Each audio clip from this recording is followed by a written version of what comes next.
Discriminative validity of vestibular ocular motor screening in identifying concussion among collegiate athletes.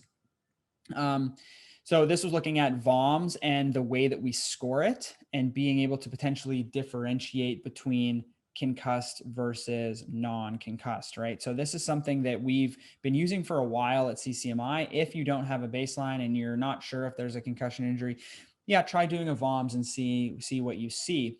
Now, again, it's still subjective symptom reporting, right? So if somebody's trying to hide anything from you, obviously they can hide stuff for you. You may see some objective findings as you do it, but what is the clinical significance of that? We don't necessarily know. So basically all these athletes, it was an NCAA DOD study. These are usually really, really well done studies because it's a really good crew of researchers. Like you can see here, Anthony Kontos is the main author here. So they have usually really good, strong sample sizes. And I really like these studies when they come out. So 8 schools, NCAA military college student. So 8 schools were participating. Student athletes, all athletes underwent baseline evaluation, which included VOMs and medical history. The VOMs outcomes for the present study were symptom scores for each item. So basically the way that they did it is they added up each column. So headache, dizziness, nauseousness, and fogginess. So they would add it up for baseline and give you a total score at the end. And then then they would do, let's say, smooth pursuits. Then they would add up the column of headache, dizziness, nauseousness, and fogginess and give you a total score for that column. And they were looking for differences between baseline and that on total scores going across. So all athletes were diagnosed with sports-related concussion, underwent a VOMS within 72 hours, and they were compared to healthy control athletes. So here you have it, 570 athletes, 76% were male. They found no differences in the groups on anything kind of demographic or learning disabilities up front. Concussion group was younger and had significantly more participants with a migraine history. Concussion group reported significantly higher VOMS scores for each VOMS item and VOMS total symptom score. Here's the meat and potatoes though. A symptom score greater than or equal to 1 on each VOMS item and or greater than or equal to 2 on horizontal VOR significantly identified concussion over control with an area under the curve of 0.9. So this means an accuracy, which is taking into account specificity and sensitivity into the measure. And so an area under the curve of 0.9 is excellent discriminative capabilities. Interestingly, near point convergence did not matter. And near point convergence has been studied or been shown in other studies to be, highly sensitive for concussion and also prolonged recovery. So interesting, this study didn't find that. They found the VOMS overall score had the highest accuracy, and they had an area under the curve of 0.9 for determining concussion over control.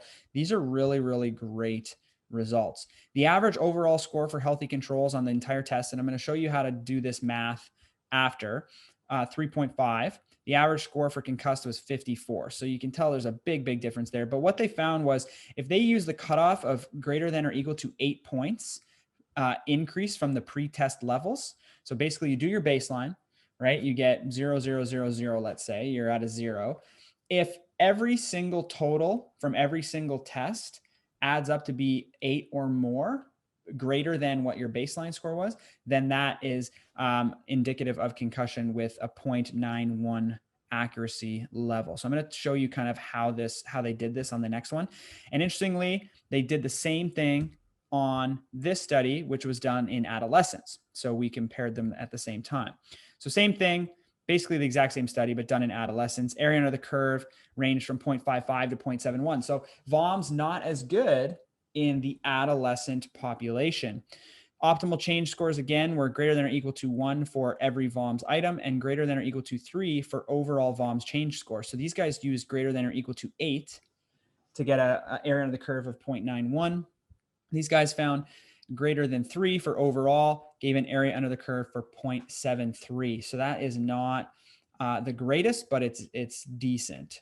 So here's how this goes. To calculate the VOMS change scores, headache, dizziness, nauseousness, and fogginess symptom scores were summed for each VOMS component, excluding near point convergence distance, into a total symptom score. This total symptom score was subtracted from the total pretest symptom score, yielding a change score for each component. For example, if an athlete reporting a total pre-test VOMS symptom severity score of 5 and a total symptom score of 7 on the smooth pursuit component results in a change score of +2 for that component. Any negative change score, i.e. they got a symptom improvement from their pre-test, was coded as a 0 and assumed not to provoke the athlete.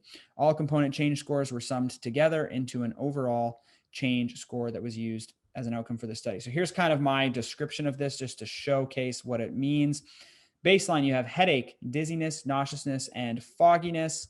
And you go across 2 out of 10, 3 out of 10, 1 out of 10, and 1 out of 10 for fogginess. So the total on this is 7, right? You just add up all these. So the total baseline here is 7. Then you do your smooth pursuits, 3, 3, 1, 1. Oh, total score here is 8. So that's a +1 from here. Now you do your next one, total score of 10. So that's a +3 from the baseline. Then this one you do, total score of 11 across this column. That's a +4. So anyway, what you do is you just add up everything in this column. And remember, if it's the same or a negative score, if it actually goes down, if it's lower than 7, you would just mark it as a 0. And then at the end, you end up with the total change score from baseline. So if it's greater than or equal to 8, it's 91% accuracy for diagnosing concussed versus non in collegiate athletes. If it's greater than or equal to 3, you have a 73% accuracy for pediatrics. Now, when the VOMS first came out and the initial studies on this, it was basically a 50-50 coin flip. So it seems like this test is better than what we had originally done.